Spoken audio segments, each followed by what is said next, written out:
I'll call this meeting to order, the Chicago Metropolitan Agency for Planning. Again, the meeting is being live streamed. Members, in order for online attendees to hear, please make sure you are unmuted, your microphone when speaking. Please identify yourself when making or seconding a motion so that the secretary can capture who is making the motions. For those attending in person, please complete the sign-in sheet located in the hallway. If you wish to make public comment, please fill out the public comment card and return it to one of our staff people. For those participating via Zoom, please keep your microphones muted unless you're called upon to speak.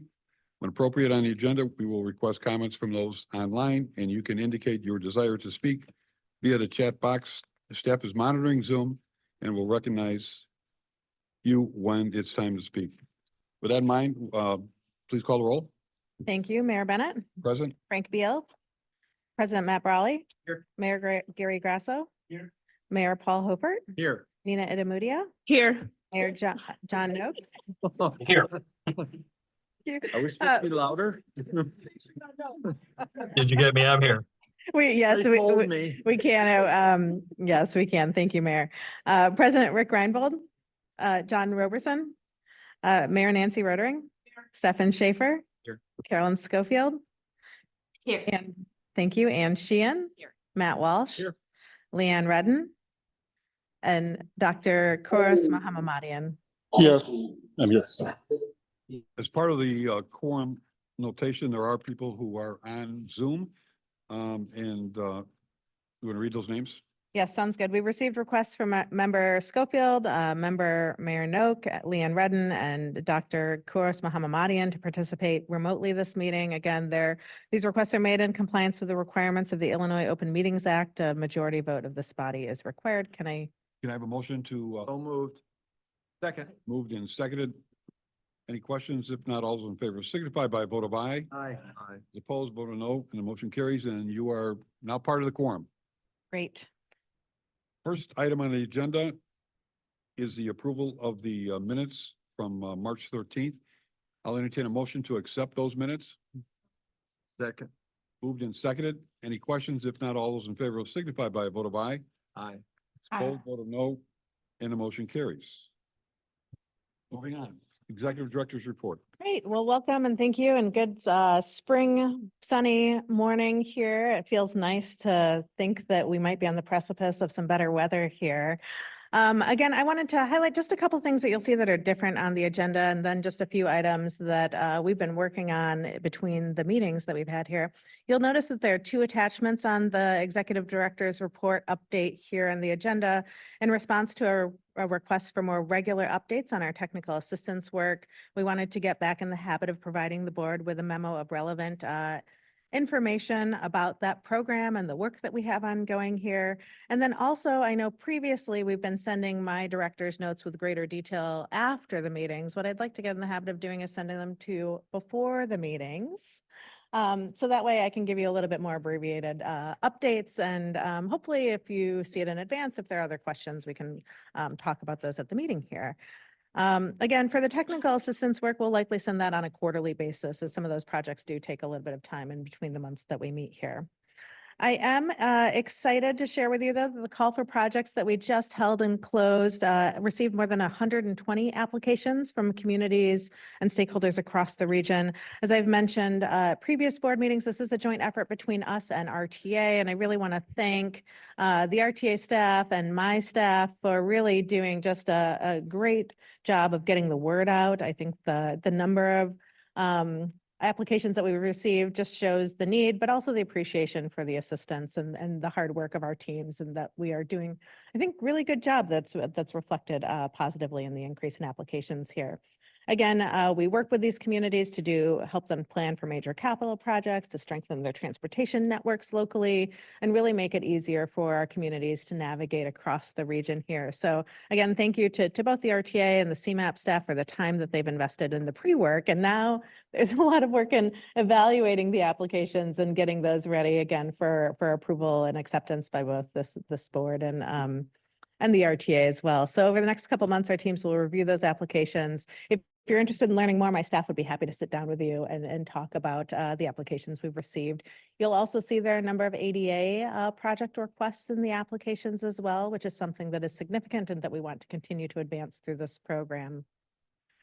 Also recently, we updated our land use inventory. So the 2020 CMAP land use inventory is available for municipal planners, for researchers, and for others. Again, this really helps us understand how our land is being used across the region and how it changes over time here.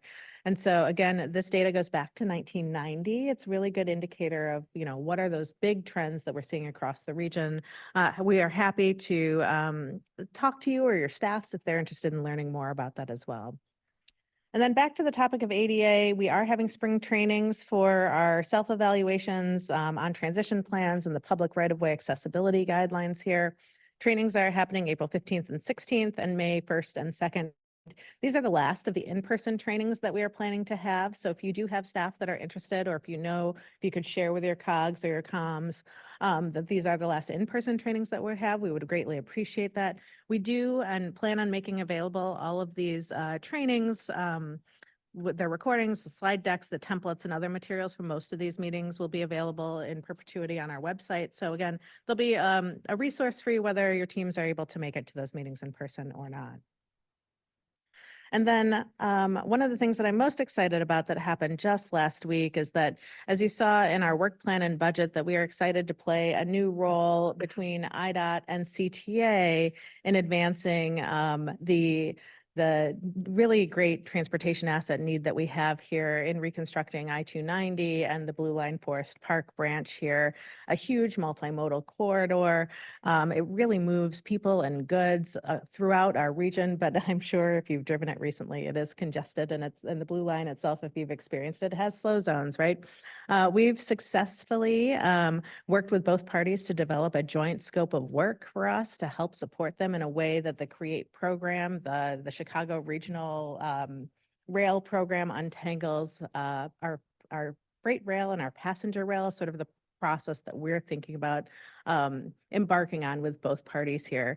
We had applied for a grant to help us support and stand up this work. We were not successful in that grant, but we did get USDOT to send their expert staff from the Build America Bureau to help us have a workshop last week. We had parties and leadership from all of the agencies and entities that are along this corridor: Cook County, City of Chicago, Department of Transportation, CTA, RTA was there as well, for us to think about the opportunities moving forward and to continue to develop the shared vision and understanding of the project and help facilitate that. We had legislative leaders in the room as well.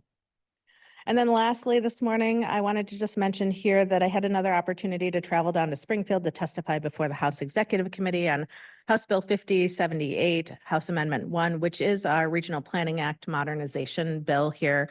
I'm excited to share that both versions, the House and the Senate versions of our modernization bill, did pass out of committees. Again, it's currently on the House side on the second reading, and on the Senate side is on the third reading in the Senate chamber. This really will, again, is the approved language that we discussed last month, and allow us some flexibility in approving grants, contracts, procurements for the agency. So excited about that. With that, happy to answer any questions. Go ahead, Mayor. If you wouldn't mind using your microphone for folks online. Thank you, President Reinbold. Thank you. Under the call for projects, there's mention that priority consideration might be given to certain cohort communities. I'm going to move it a little closer to you. Sorry. Is it still not working? How about now? Okay, thank you. There's mention that certain cohort communities will be given priority consideration. Is that a consideration strictly based on their cohort standing? For example, is it limited to the cohort 4 communities, or might other levels of cohorts be considered for that? Yeah, some of the thought that we've been putting into this year's call for projects is that we don't just want, we know cohort 4 communities, communities that have the least resources, are places where we do want to spend some time and energy, but we also recognize that our higher capacity communities do have needs as well. So my team has sat down and had some focus groups with our higher capacity communities to understand how we can be more supportive in their ongoing daily needs and work at a different level. So if I'm not mistaken, my understanding is that we will be accepting projects from across, but I'll let Stephanie pipe up here. Oh, just come into the the podium here. Thank you, Stephanie. Got to be up here for the next one anyway. Mayor, as Aaron indicated, we are actually trying to diversify our offerings. So we actually looked at the different technical assistance categories. And so we're actually basing those priorities on which category is best aligned with those cohorts. So there's certain assistance that really is geared towards those cohort 3 and 4 communities. And so they will be prioritized for those specific types of assistance. There's other types of assistance which are really geared towards those cohort 1 and 2 communities. And so those cohort 1 and 2 communities will be prioritized for those types of offerings. So really trying to make sure that we can meet the needs of all of the communities in the region, but really by tailoring some of those assistance categories to really what those individual communities need. Very good. Thank you, Stephanie. Thank you, Aaron. Thank you, Mr. Chair. Any other questions? I'll just ask that the record reflect that that member Robertson joined us as well. Welcome, John. Okay. Moving on to the next item, which we have 5 procurement and contract approvals. Stephanie, back up there. Yeah. Yes, good morning again. Stephanie Pfeiffer, interim finance deputy. So we do have 5 procurements for your consideration this morning. First one, authorizing an engineering contract for the Berwyn Riverside Railroad crossing study. Second one, authorizing a contract for congestion management strategy. Third one is authorizing the 2026 regional transportation plan. So you heard a little bit about that and you'll hear a little bit more about that later today. Authorizing the comprehensive climate action plan for technical assistance. And then the last one is ratifying a service contract for Treasury automation suite software and related professional services. So those are the items. I'm happy to answer any questions. Any questions of Stephanie on those items? The chair will entertain a motion to accept all 5. Is there a motion? Second. I'm sorry, who? No, it's Rotary. And Hofer. Moved and seconded. Call a roll on this. We prefer to call a roll now on financial things, so go ahead. Get back to my list of folks here. Mayor Bennett, Aye. Frank Beal, President Brawley, Yes. Mayor Grasso. Yes. Mayor Hofert, Yes. Nina Adamudio, Yes. Mayor Noak, Yes. President Reinbold, Yes. John Robertson, Yes. Mayor Rotering, Yes. Stefan Schaefer, Yes. Carolyn Schofield, Yes. Ann Sheehan, Matt Walsh. Yeah. And the motion carries. Thank you. Under item 6, I'll turn it back to Aaron on consideration approval of updates to the CMAP board bylaws. Yeah, so over the past, it's probably been 6 to 9 months, we started discussing how we could make our bylaws work better for us. We had a couple discussions. The PART project sort of took over our agenda items. But when we came back, the board had directed us to find a few members to have some small group discussions about what we might want to consider in the bylaws. We took those recommendations and we brought them to the executive committee and have had 2 conversations with the executive committee along with our outside counsel to talk through the recommended changes in the bylaws. You were provided with a red line draft. But the executive committee did recommend to bring this back to the full board and recommended approval of the proposed amendments to the bylaws. Other questions on that? I'll entertain a motion to approve that recommendation.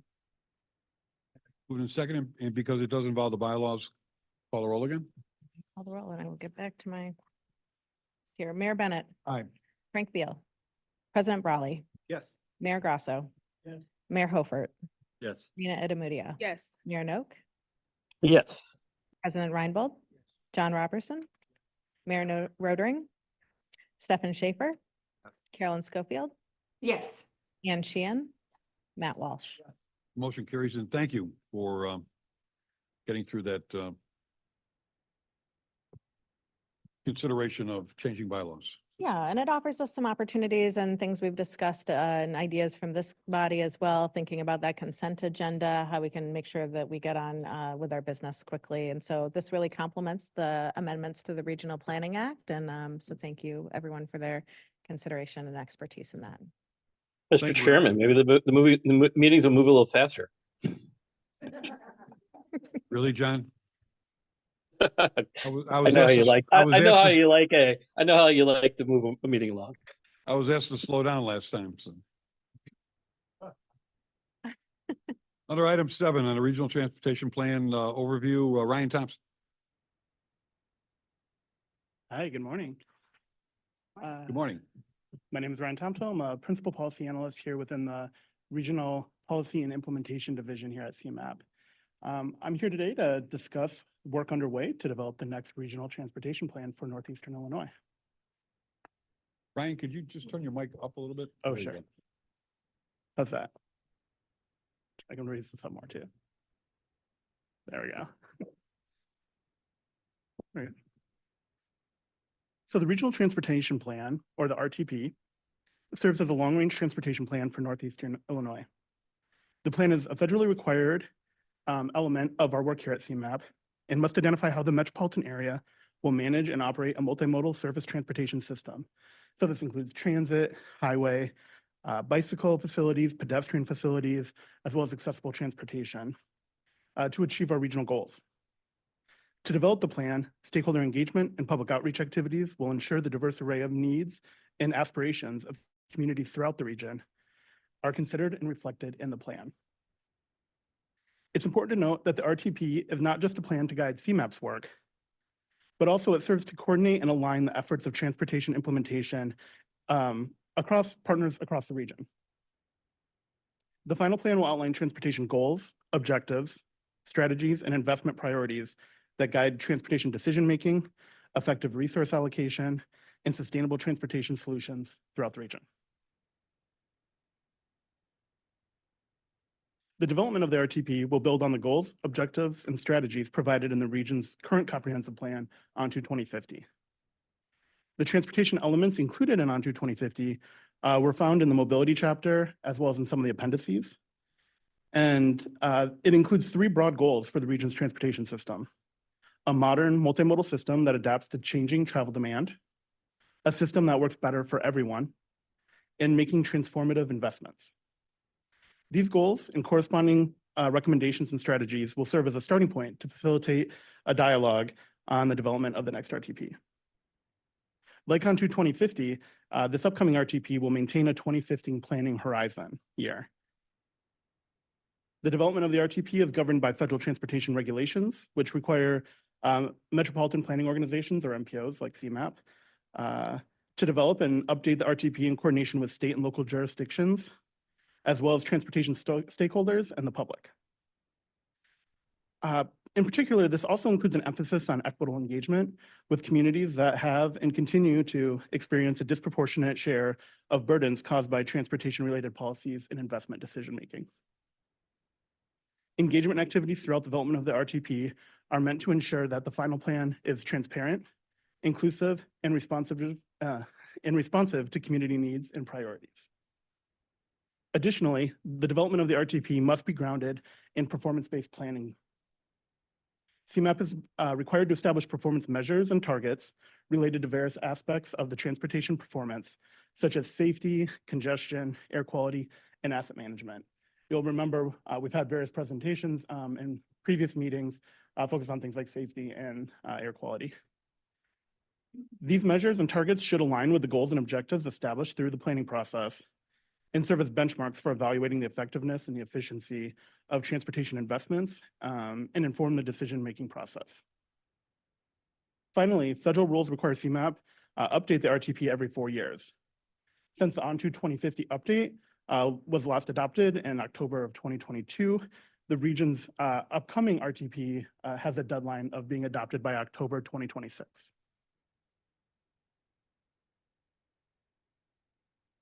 The process to develop the regional transportation plan can be summarized by 3 overarching questions.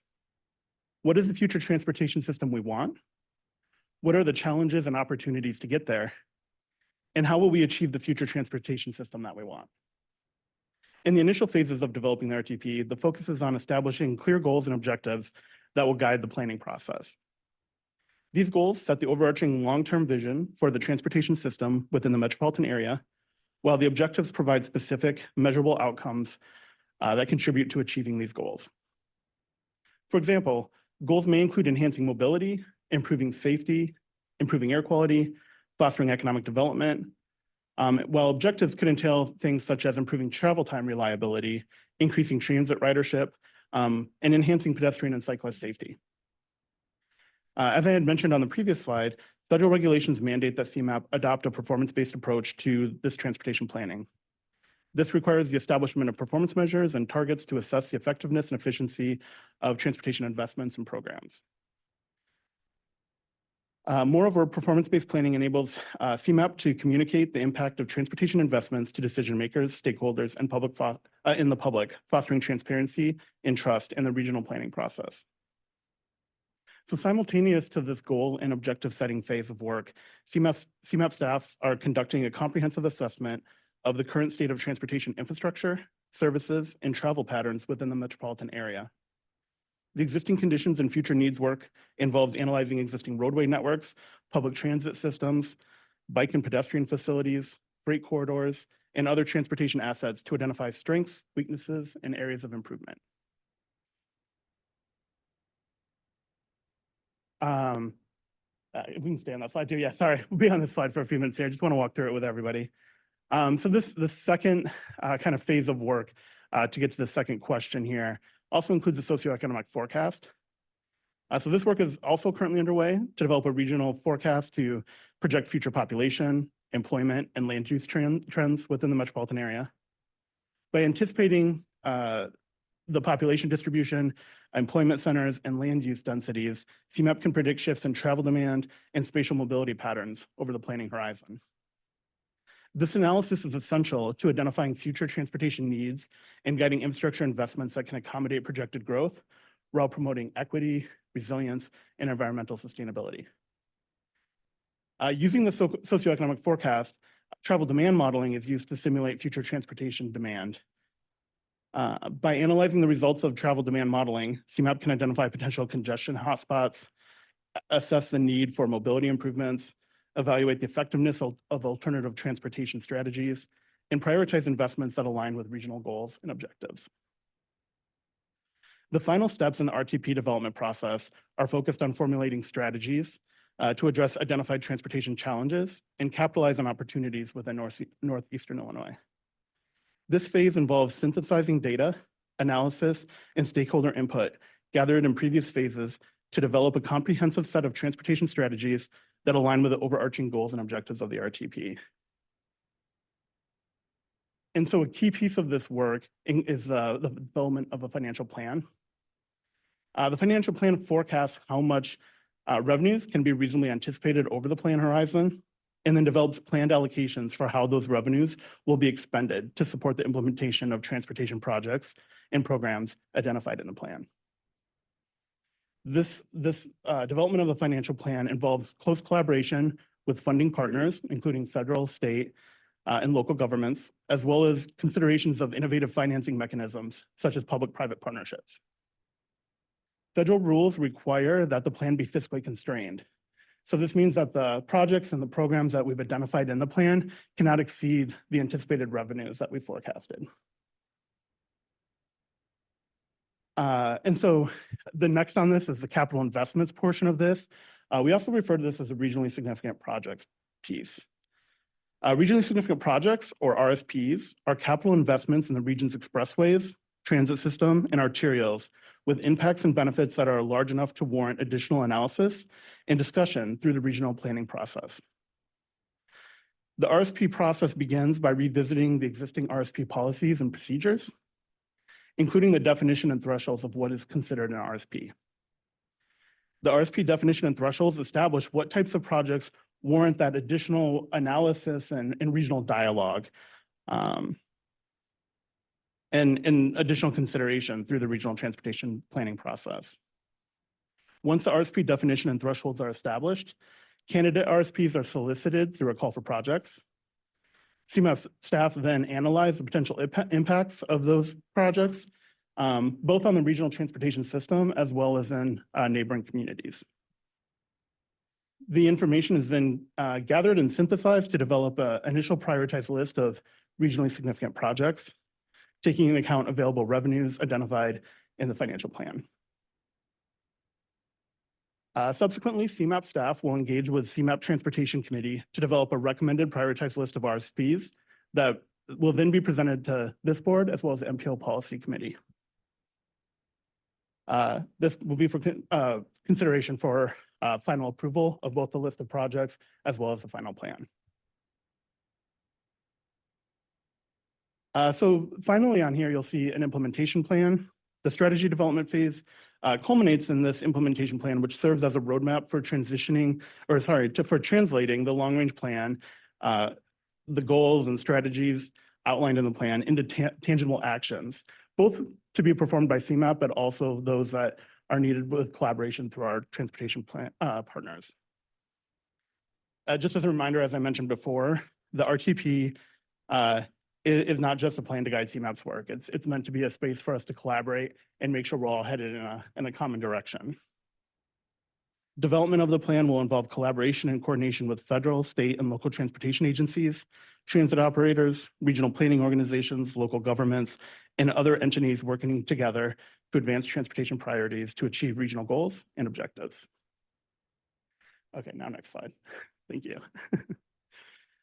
So we have a lot of work currently underway. Staff have already started on the background research for the goals and objectives phase. Simultaneously, we have begun the existing conditions and future needs phase, conducting a comprehensive analysis of the current state of transportation infrastructure, services, and travel patterns within the metropolitan area. The phase also involves forecasting future population, employment, and land use trends to anticipate future transportation needs and challenges.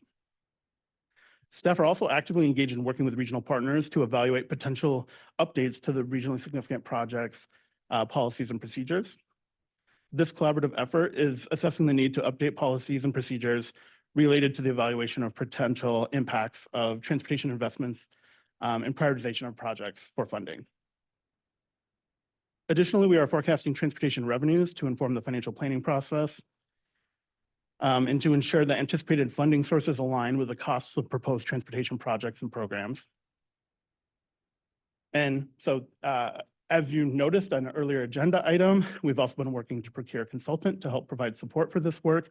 Thank you for approving that. And we're beginning efforts to begin that coordination that's so critical with state and federal partners to ensure that the work we're doing here aligns with their plans and policies as well.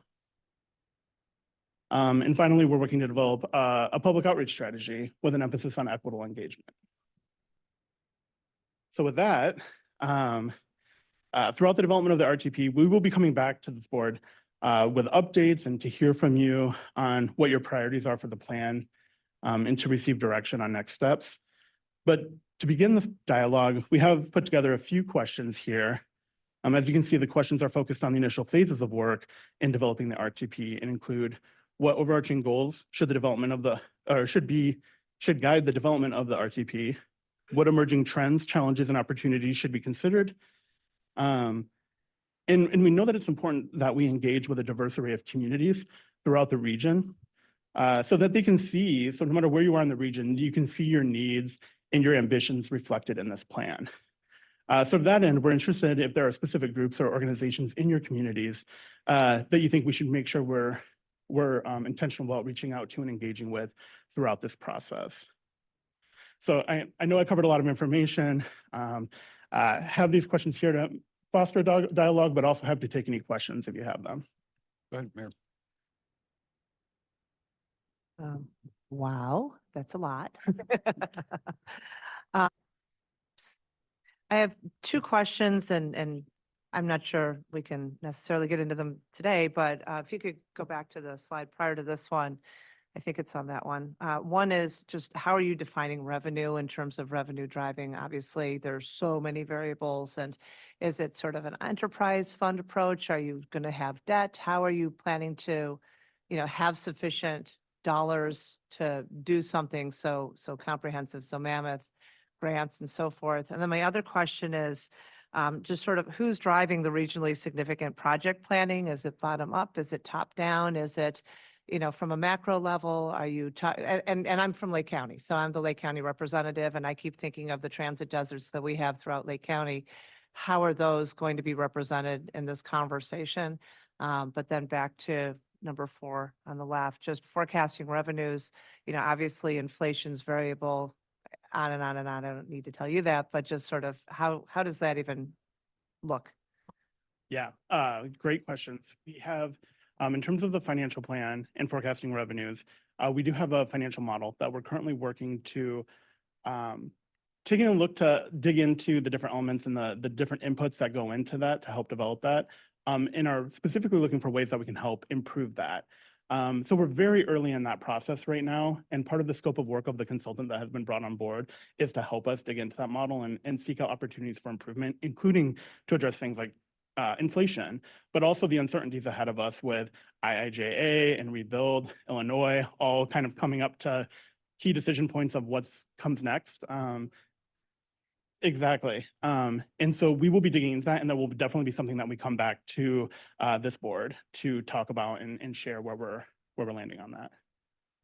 And then in terms of your question on regionally significant projects, we have a RSP resource group comprised primarily of implementing agencies, so staff from the county, city of Chicago, Tollway, IDOT, as well as some advocacy groups who are there helping to help advise staff on what we should be looking at and if there are any changes that we should be considering to that definition and thresholds. And the idea here is really to balance what are we doing to make sure we're doing our due diligence as the MPO to look at projects throughout the region and consider the impacts they have, but at the same time, balancing that with the capacity of our implementing agency staff, as well as our own capacity to do that analysis. So it's finding a good middle ground of what's the right definition, what's the right project size that we should be taking a look at. Yeah. There's a good question I was going to follow up too with on the area of finance. That, years past, we always had in general projections of what was needed. And one was just the annual operational needs or the facilitation of STP through our COGS. But then, because we did develop finally a prioritization of significant projects to the region, that we were setting aside political projects versus what, would be performance-based. And that question still is out there, is how far out do you go with, projects of significance for the region, notwithstanding or working with in conjunction to IDOT or any county highway department as to how regionally they look at what's down the road and come up with some estimated costs. And the reason I say that is because we receive annual revenue streams from the Fed, state, and as we did in the past, said, hey, we're going to need another $25 billion, annually or every other year to go ahead and attack some of these projects of significance. That I'm sure will be part of your report as to forecasting what would be a dollar amount for those that we can't even sustain on an annual basis, but are put aside as long-term projects. Yeah. Well, I mean, I think as we think about this process too, you'll see, the financial memos come back with a detailed analysis of how much funding we think we're going to have for the region. And our intention and I think the metropolitan planning federal rules that exist aren't necessarily about saying no. They are about building better projects that meet the needs of the region that we've identified together, whether it's safety, whether it's moving more people versus just that travel time savings. And really sort of kicking the tires on the projects that are in the ether of the counties of the state in this region so that we can get really get the best return on investment for the dollars that we have. Our plan too, I think some of the questions that we've received in the past are, well, we passed Rebuild in Illinois, so isn't there more money? Part of the responsibilities that we have in our long-range plan, so that when the Infrastructure Investment and Jobs Act was passed, also it was like, well, there must be more money for more capital projects in the region on the 2050 plan. And the answer is actually no, because the point of forecasting is to recognize that at some point in the future, there will be another capital bill, and we estimate sort of what that will be, that there will be another federal transportation bill and that revenues will increase. And I think also to think about what that future state is and maybe estimate what happens when the motor fuel taxes decline and what we know that a revenue source will have to make up for that. So we build in some of those estimations, and you'll see the rationale and the thought process behind that. And then I think what I would love from this body is really to help us understand what you think is realistic in the next 30 years. And that's, again, that financial forecast about building good projects with our partners across the region, because we want to make sure that we're spending our our limited resources, while they are in the billions, are still limited. You'll also see at the end of this process that there is going to be unmet needs. There continue to always be this, like, what's the operational cost of not just transit, but our roads, our maintenance, our modernization, right? We often project that there is a gap in that 30-year time frame too. So just a couple things that I would highlight from this process that you'll see moving. Yeah, I mean, that was pretty much answer the question, but to the point, I guess rhetorically I was making is that if we don't stop asking, we don't want them to go away. And I think because certainly this agency over a period of time, continuing to call for, besides the, the general revenues that we receive annually, is to go beyond that. And certainly the Fed stepped up with the infrastructure bill and the state stepped up with their infrastructure bill. But as we all know, that's good for now. What about the future? Because it's a continuation of maintenance and or future capital projects that still remain out there. And that was the point of my question. And thank you for answering it. But my other point was that beyond this, we need to get an estimate of long-term capital needs. Yeah. Mayor? So is this plan just look at kind of what's there and how to improve what's there? Or are we going to employ like an expansive thought model? If you remember the smartest man in the world, Elon Musk, said, oh, you should drill a tunnel from downtown Chicago out to the airport. I could have thought of that one too. But if you think, and none of this is original thought, but it's either underground, at the surface, or in the air, right? It's in the airspace. So thinking about drones or tunneling, or improving, high speed travel on the surface, whatever it might be. Will it address those kinds of things? Or is it just going to look at what we have and say, oh, we can improve this, make more stops, extend it out, whatever? Yeah, I think through the process, a key piece of this is that existing conditions and future needs aspect. So it's understanding what is that existing system that we have, what are the challenges that come with that, where are the opportunities, things like that. And then through that, we will have a dialogue throughout the region to talk about what does it look like to address those challenges, to seize the opportunities, and make sure that we're achieving the aspirations that we have for the region. That could be on a whole spectrum of what those strategies look like.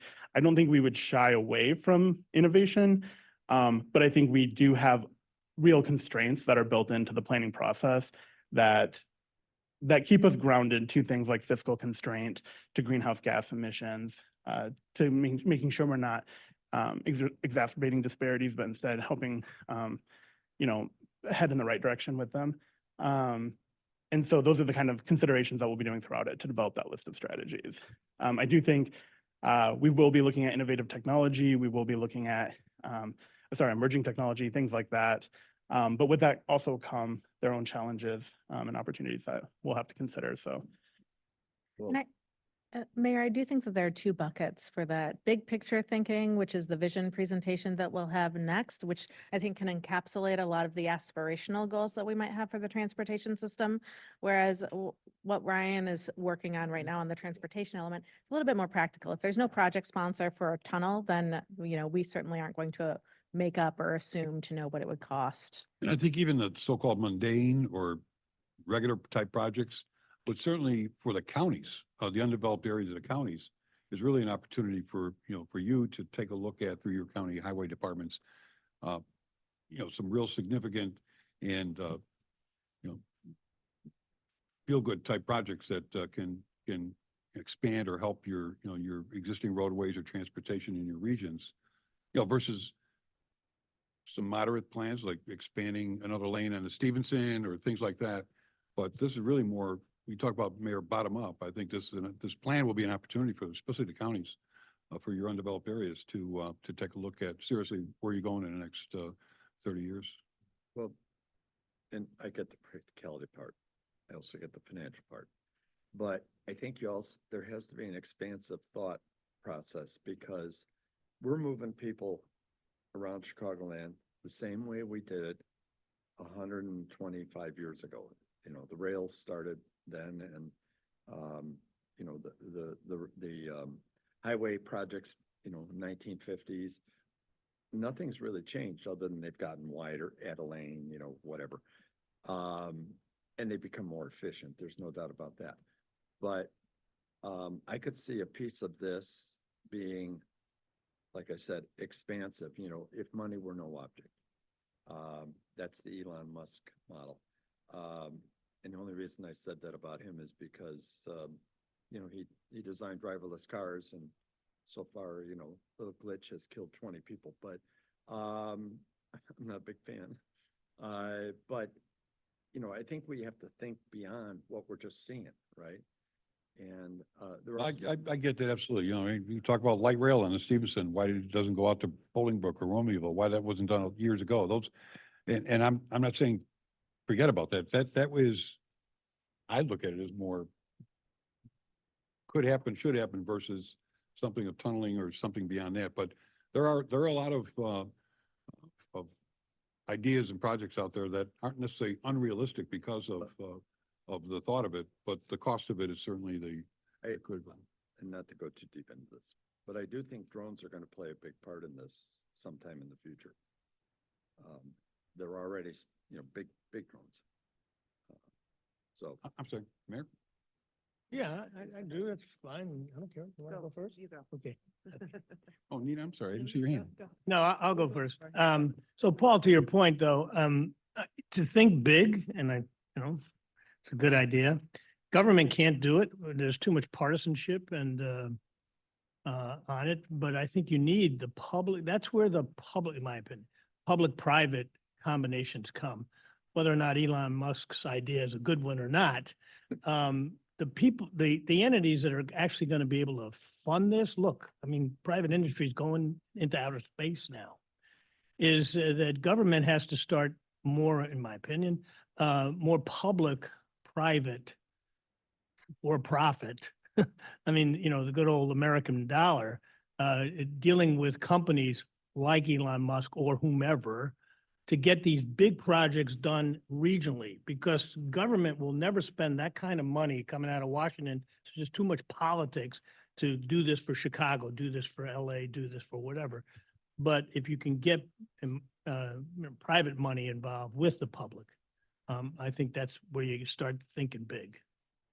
well, I agree, but, and I don't know all the details behind this, but Chicago Northwestern started, commuting service before there was a Metra. So, thinking along those lines, I'm just saying that, we're not going to do these things necessarily, but we should think about these things. And I agree, that if they're, I mean, maybe it was tongue in cheek in terms of the tunneling because that's so expensive, but I could see even just a private entity running drone service, right? And you already have the right of ways, like down the rail lines and down the expressways and things like that. So all I'm saying is that it might be something to mention, right? Not to say, oh yeah, we're going full bore into this because Holford said so. Although if you did that, I'd feel pretty powerful. Meanwhile, back on Earth, we're still trying to get sidewalks in Lake County. So I'd like sidewalks to be a big part of this conversation. And in terms of specific groups or organizations, the townships, we've got, we're trying to do county-wide, hyper-local, moving old people, people with disabilities and so forth to the doctor. I'd love to make sure that we're including sort of a hyper-local look. Because we are in such a dire situation in parts where, the bus doesn't run, the train doesn't run, there is no train, there is no bus, or the train only runs once an hour. So love the aspirations, Mayor, Well, I get the. but I just, practicality, no, yeah. We have spots in Mount Prospect, but there's no. same thing, right? So Yeah. I just, while we're talking big, I also want us to really look at hyperlocal as part of this planning going forward, because I think that's where you can really improve the quality of life and the economic opportunities, education, healthcare, safety, through making sure we don't get that lost in the shuffle. Yeah, I'll start with one fun fact. When I was a baby planner. I worked for the city of Hawthorne, and SpaceX and Tesla are in so I used to top secret plans. I can never talk about it, but I used to approve Elon Musk's plan. And he was also, when I worked for the city of Los Angeles, lobbying us to have a tunnel under Century Boulevard. So he does this in every major city. And I guess luckily or unluckily, I've worked in 2 major cities in which he's tried. But I want to lift up, again, you're going to hear me talk about this, transit supported land uses. I think that is a big part of kind of how our transit planning needs to grow to support some of these other communities who don't have a lot of the public transit right now, but having them think about it. And then it's also a source of revenue. I think that's a lost source of revenue for a lot of the transit agencies, using some of that land that they are just sitting on and using it to develop something. So it actually generates revenue for them and helps to prolong kind of the service area. So I would love to see information like that as part of the study. Another thing, I want to make sure that either your metrics of success or the data points that you're include both qualitative and quantitative, and that you're kind of you're on the front end saying what qualitative information that we're going to miss by doing the quantitative work that we want to know up front, so that as you go into interviews with stakeholders, community members at the hyper-local level, which I completely agree, it needs to be hyper-local, that you're getting those data points from folks as they're talking and asking the right questions. And so it's not we get to the end of the process and we try to, make sense of what they said, but on the front end, we're kind of tracking that and saying, like, what does your quality of life look like? What access to opportunities are you getting that we're not going to see in jobs created? The typical kind of data points. And obviously CNT has done work in that arena, has been very successful in it. So I'd be happy to share some more information. I think those were, and obviously, centering kind of how do we expand our transit systems to think about kind of land conservation and our climate resiliency goals. And honestly, this plan is a way to get to those goals. They are very connected. So I would love to see some language that actually connects it in the report and say, how does this future plan impact our climate kind of resilience, and then also climate migration. Like as time goes on, people are going to start moving up here, as the South becomes more warm, or as, Louisiana and Florida become more underwater, like those things will affect the population size in Chicago, no, undoubtedly. So I would love to see if there's some forecasting or some forethought there. Yeah, I would just add to that, similarly, environmental health goals and climate goals as part of the kind of the answer to the first prompt here. But almost a question for me arises of just how you're planning to weight these different priorities and goals in the process of defining, like, what is ultimately the priority? Like, is this done at the hyper local level? Is this done kind of broadly regionally where you're applying the same criteria across the board? But obviously there's a significant opportunity, to Nina's point, of being able to address multiple goals through this process. And so how are you making that sort of relative prioritization is a question that comes up for me. A lot of metrics involved here. So, well, just one last comment about financing too.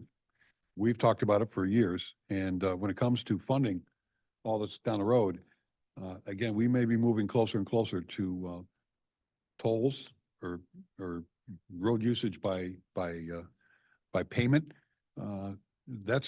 You look at especially out east now, everywhere you go now, it's a toll road. The state has almost turned their roads over to a toll authority. So it may not necessarily be a public-private partnership, but it may be a public quasi, independent operation to finance this stuff going forward. Because again, we've had lapses over the years of interest by the Fed or interest by the state in these projects, but there's no guarantee. We could go another 20 years before possibly the Fed comes up with some program or the state comes up with some program. So I think part of this plan is to not necessarily underscore, but we've got to start thinking about where additional fundings are going to come from. And, tolls or vehicle mileage charges, not only for us, but even the state is going to be on the board. Thank you, sir. That kind of makes sense, because if you're not using it, if you're using it, maybe you should pay for it, right? Along with convenience of a faster trip. Yeah. Tolling, whatever. My old boss used to say I'm a user fee kind of guy. So I think we started to dabble in this conversation that Elizabeth is going to get us started in here. But she's going to provide a high-level overview of how we're talking about a new approach to a regional vision. It's on your right-hand side and underneath the. But, you You know, will be closer to the mic, though. that's true. That's true. So let me just start by emphasizing again, this is not CMAP's vision for the region. This is the region's vision for our 7 counties and 284 municipalities, of which you represent many on this board, our MPO policy committee, our stakeholders on our climate and our regional economy and our transportation committee. We plan on fully engaging in this process, but to create a plan that's really reflective of our region, we need co-creators and we're going to need champions. And I think as local leaders and influencers, this is the opportunity for setting a new vision for our long range work here is really an opportunity for us to have this dynamic exchange of ideas together and really through that process gain some deeper insights as to what we should be thinking about proactively for the future so that we don't just let today's changes sort of help have us end up in a place that we weren't expecting, but that we can drive the changes in a meaningful way to the destination that we would like to get to. No pun intended, I suppose. So, you know, creating that value together is going to require some time. As Elizabeth talks about sort of the overview here, our intention is to come back to you all with a plan for engagement of this body in a deeper, more meaningful way. And we will bring those details to you, but I fully expect that it will be a dynamic exchange of ideas that help us drive this new vision. So Elizabeth. Welcome. Thank you. Good morning, everyone. I'm Elizabeth Scott, a Principal Policy Analyst at CMAP, and I am here to talk to you today, as Aaron said, about where we think we're going with the next regional plan.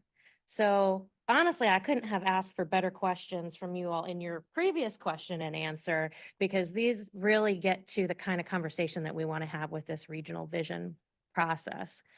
And so staff have been spending some time thinking about what comes after the On to 2050 regional plan. You received a memo about this in your packet, but we're going to walk you through what the considerations are, what some of the research that we've been doing suggests, and what our kind of plan of attack is to get this project moving forward, you know, in close consultation with all of you and other regional leaders to kind of co-generate a long-term vision of where we think we could go, we want to go, and so forth as a region. So let's get into it. Thank you. So an important thing to understand about CMAP's responsibilities is that we have both a federal set of responsibilities as the region's metropolitan planning organization, working on the capital investment process for transportation that Ryan just described to you. Those responsibilities have planning requirements associated with them. But we also have regional comprehensive planning responsibilities given to us by the state in the Regional Planning Act, which has been a topic of some discussion for this group recently. And so the MPO responsibilities require that we deliver a new transportation capital plan every 4 years. So that's the regional transportation plan Ryan was talking about. Our state responsibilities ask for us to create a regional comprehensive plan that treats land use and transportation together and explores a variety of important topics like housing and environmental quality. And that plan is also supposed to guide the physical development of the region and establish the foundation for all planning in the region. So these are related responsibilities, but they are distinct in some ways. Next slide. And, you know, the thinking beyond what the requirements are, it's important for the region and it's important for us to invest in a regional plan because it's a good opportunity for everyone to come together and do some thinking about the future. So this is really what we were just talking about. It's like, hey, the future is now, the future is happening to us, whether we want it to or not. This regional planning process is really designed to formalize and organize a process that will let us on a periodic but continuous basis think about those kind of challenges, prepare for them, and incorporate what we need to do into our various processes. It also helps create a space to generate consensus on issues of shared importance, especially related to What are the investments we need to make? What are the regulatory changes that could need to happen to advance the future that we want to see here? We formally adopt the region's position on key policy issues. That's very helpful for a variety of processes that then happen after that. And it creates policies that are referred to by sub-regional planners. So city county planners, local municipal planners, and other people who work on planning issues across the region. We kind of set that comprehensive view, and it serves as a resource to others who are working on these types of issues. So that's part of why we think this activity is important beyond just what statute requires of us. And so thinking about the history of CMAP, some of you are very, very familiar and probably some of you less so. This agency was created in 2005 from the consolidation of the region's transportation planning agency, CATS, and its land planning agency, NIPSI. So in 2005, CMAP is born, will be 20 next year, almost ready to rent a car. And so over the course of these 20 years, we've carried out these responsibilities using one approach, which is basically to make one big, huge, splashy, amazing plan that covers all our responsibilities, and then make a smaller plan that updates that plan, and then make another big, huge, splashy plan that covers all of our responsibilities, and then update that plan. And, that has worked really well for us. We won the National Planning Award for Go To 2040. We won the State Planning Award for On To 2050. So there's been a lot of success and good movement that's come through that. But as part of thinking about what's next, we've been really thinking about what aspects of that process have served us and what aspects of that process have been a challenge. Okay, next slide, please. So right now, the adopted policy of the region is On To 2050, which some but not all of you are, involved in ushering through as the policy of the region. Those who were there will remember it was a rainy day in a tent in Millennium Park in 2018 that we adopted that plan with a great and exciting event. Rebuild Illinois had not yet been passed. We were all incredibly hopeful and talking about what was the state going to do to come to the table with the federal government, to meet the region's transportation needs. So a lot of what On To 2050 is about the capital crisis that we were facing at that time, which is still a dynamic that we have to engage with, but kind of the shape of the problem facing us has evolved since then. The work done to develop On To 2050 was primarily done in 2016 and 2017. So as you all can imagine, that was some time ago, and those ideas are not as current as they once were. Next slide. To develop that plan, we did a lot of work. We wrote 800 gazillion reports. So thank you to those of you who read one or more of them. We had dozens of forums and events. We did a That was required by the board to read all that. We had dozens of forums and events, major effort for public engagement in a variety, of manners all across the region, led by the communication and engagement team here at the agency. And so that was most of the agency's effort for several years, all focused on developing this plan. Next slide. And you all may be aware, or you may recall that the On To 2050 plan has 3 principles: inclusive growth, resilience, and prioritized investment. And those principles, I think, are enduring issues in that they relate to equity, how we're engaging with our environmental challenges, and how we're being good stewards of public funds and addressing the proactive, governance of these processes in the region.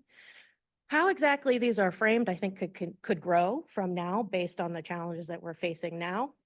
But in any case, that's kind of where we landed with On To 2050. And there are some, things that were really wonderful about the process that we liked a lot, but there are also some aspects of it where people thought there's a lot of good ideas in here, but what's the plan for the plan? And so we've been taking, and what I mean by that is that we had quite a few recommendations and strategies under the plan.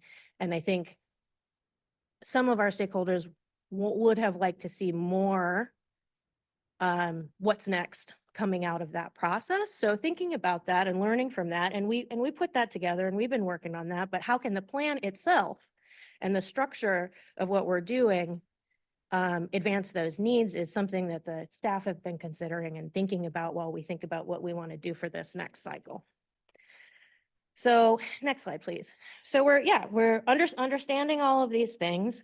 We've been doing what one does and talking to our peer agencies. So not just other MPOs, but MPOs that also have state responsibilities that are of the size and serve urbanized areas similar to the one that CMAP serves, although of course we can learn from any agency anywhere in the country, but this is part of how we pick peers.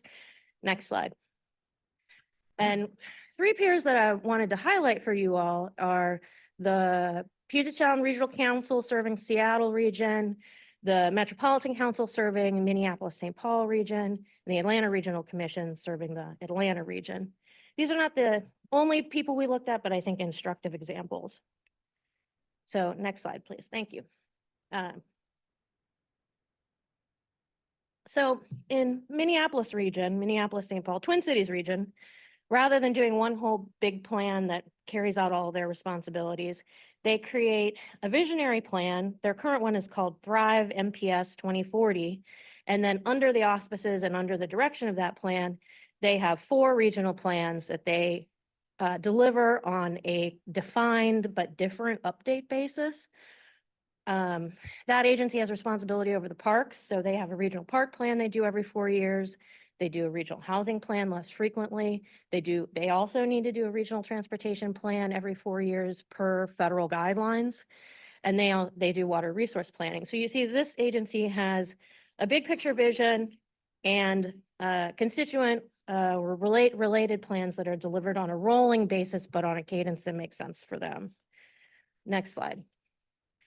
Similar thing in Seattle region, they have a 10-year vision that includes some elements related to growth management, equity, and housing. And that vision guides all of their work, and particularly a regional transportation plan, again, every 4 years, and a regional economic strategy every 5 years. Next slide. Atlanta is similar, but a little bit different in that they have a variety of plans that considered together are their regional plan, guided by the Atlanta Regional Plan. I think it's called One Great Region, where they bring everybody together and create those kind of big picture goals for the process. So thinking about this and talking with some of the staff planners at these agencies, we thought this could be a model that could be interesting for us to pursue and think about what it could look like here. Next slide, please.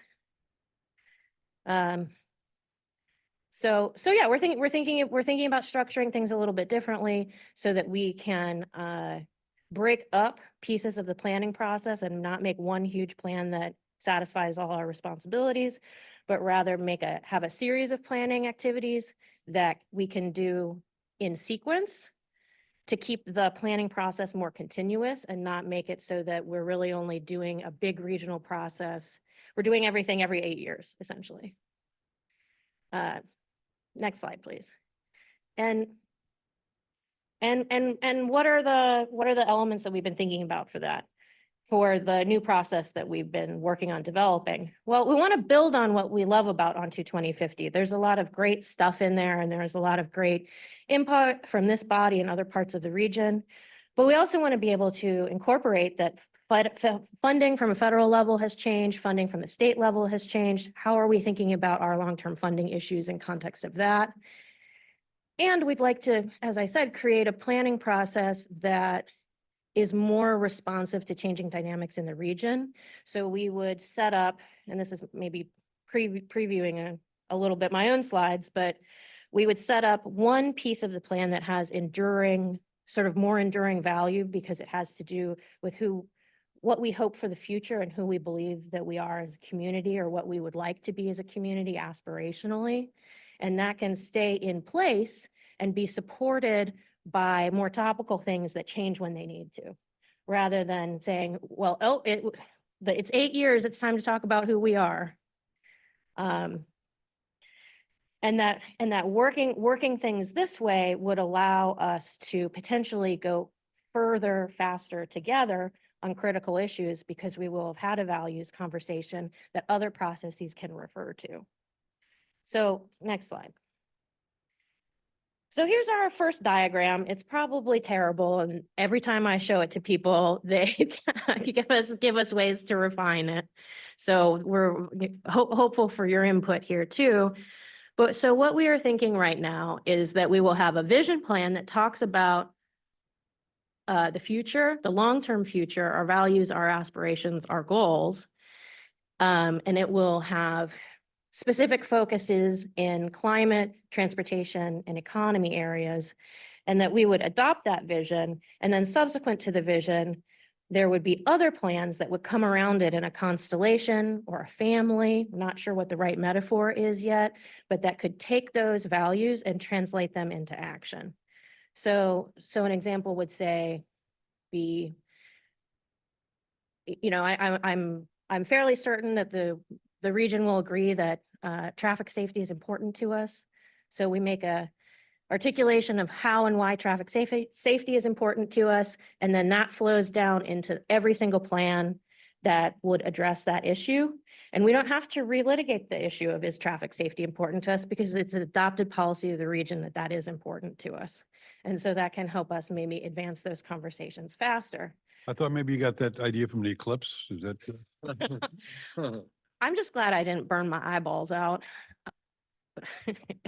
Anyway, so you'll see there's different kinds of things under here. It might be a long-range plan, it might be an action plan, it might be a policy roadmap, it might be a blueprint, but these could be, we could have sort of one place where all the ideas come together in terms of how we think about the region, how we think about the future.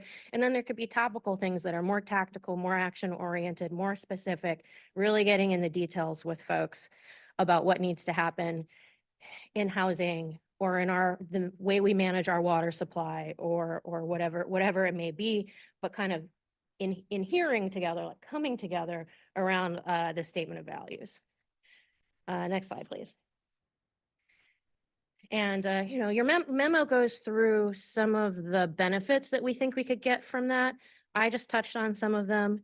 I think that other benefits could be that rather than trying to engage all stakeholders on all issues at one time, having something that's a little bit more rolling will allow more focus among the civic dialogue and in our conversations with the public about like, okay, so we made the big plan about our values. Everyone was involved in that. Now we're making the housing plan, and people who really care about the housing plan can be involved in the housing plan.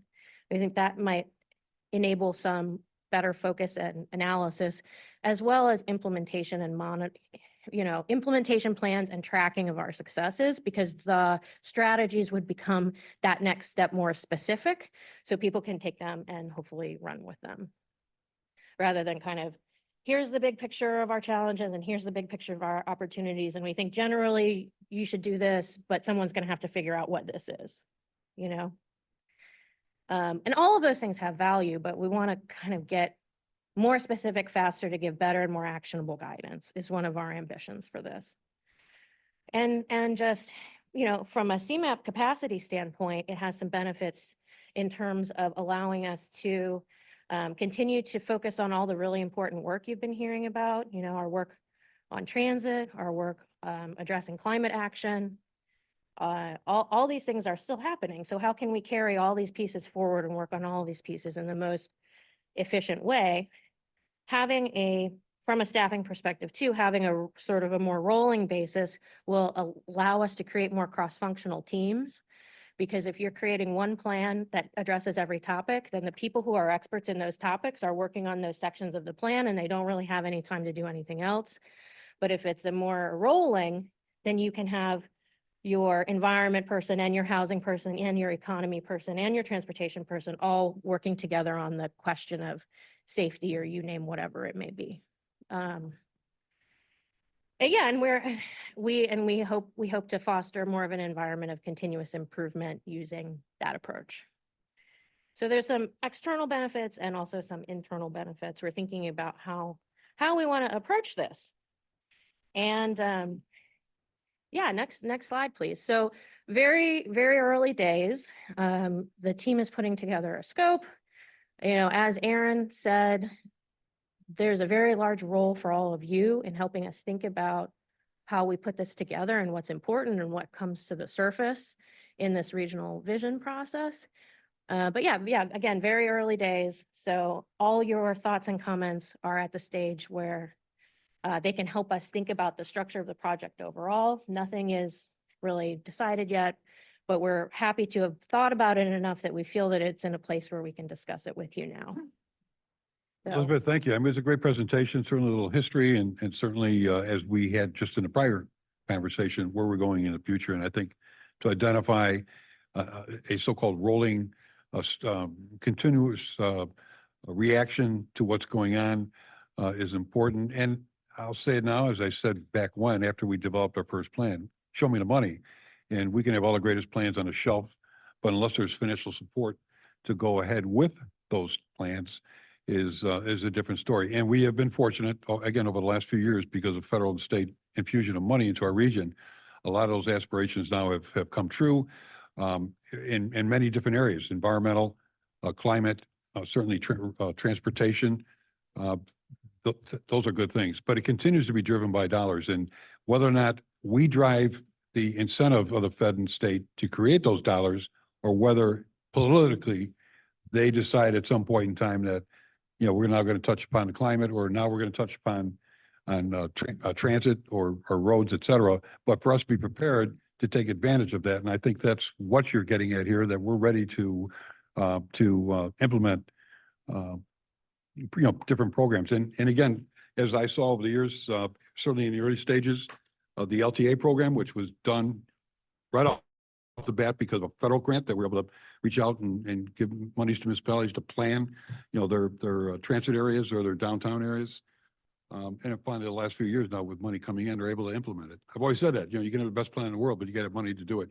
And that goes across the entire spectrum of any of these subcategories: housing, again, different climate issues right now with EV stations, et cetera. There's money out there. Are we ready to implement those dollars into our communities with a plan, or having a plan, having an allocation, having how many numbers that we need, et cetera, et cetera. So it's a great idea. It was a great presentation. Mayor, go ahead. Thank you. I think it's a great presentation too. But next steps to me, because you're talking about where's the money, I think it makes it easier if you say, here's 3 wins we can get. Here's 3 specific things we can do, or 2 or whatever.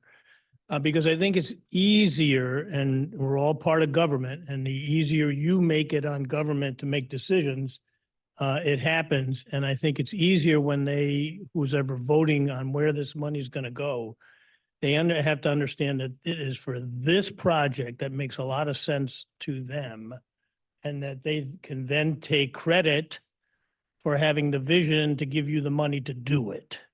And I'm being a little facetious about it, but I think that's how it works best. And that you say, don't give us money for climate, transportation, blah, blah, blah, but we want the money to do this. And it can get done within somebody's tenure that's given us the money, so they can take the credit for it. So I think those are the practical aspects of achieving the goals that you want to get to. Yes, point well taken. I think people need something tangible. And honestly, one risk about talking about the 30-year future is that people will be like, oh, that's not now. I'm a now person.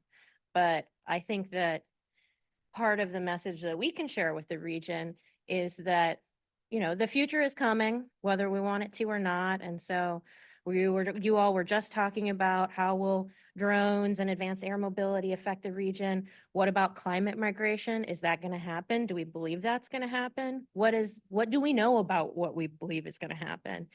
And I think we need an organized approach to those kind of questions to be able to then say, all right, well, we have these ambitions or we have that ambition, and that's how it collides with what we know, we believe we know about the future. And therefore, in this moment, right here, right now, we are funding this bus because this is what we need to do, kind of soup to nuts on the scales of our ambition. Other questions? Great presentation. Thank you. Thank you. Next up is legislative update. John? While John comes up, I'll just note one other thing that I wanted to highlight for folks related to the greenhouse gas rules implementation that we talked about at last month's meeting.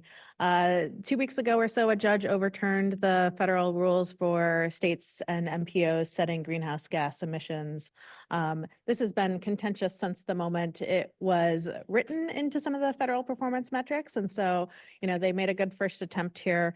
And there were no penalties for states or MPOs setting these emissions. But again, we continue to pay attention closely to the litigation that happens.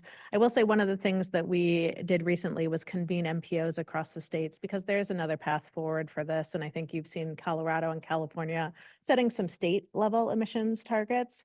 We want to continue to be prepared in case that does happen as well, because we are hearing that that is another path forward that folks are pursuing at the state level, is looking at greenhouse gas emissions as well. So we'll continue. If you have heard that that rule was struck down, it was. I think we want to continue to be prepared because the state does seem to, and partners do seem to have aspirations to setting some greenhouse gas emissions reductions targets, and they have been a part of our 2050 and 2040 plans. So just on the federal level, wanted to highlight that for you all before John gets into the state level. Thanks. John? Thank you, Mr. Chairman. I'm John Carpenter, Director of Intergovernmental Affairs here at CMAP. As Aaron mentioned, one of the two key legislative priorities for CMAP this session, the RPA modernization bill came out of committee unanimously in both the House and Senate committees. We're grateful and thankful to our sponsors, Villabalam and DeWitt in the Senate, and Delgado and Ugasti in the House. All sponsors worked hard to get these bills out of committee unanimously and to the floor. The same members are sponsoring the RPA appropriation bill. CMAP staff is continuing to engage legislators on these bills, one in each chamber again, and working to ensure our $5 million funding request is part of the governor's FY25 budget. These bills would appropriate $5 million to CMAP to carry out our regional planning objectives identified in the RPA Act. And they've remained in their respective committees as of now.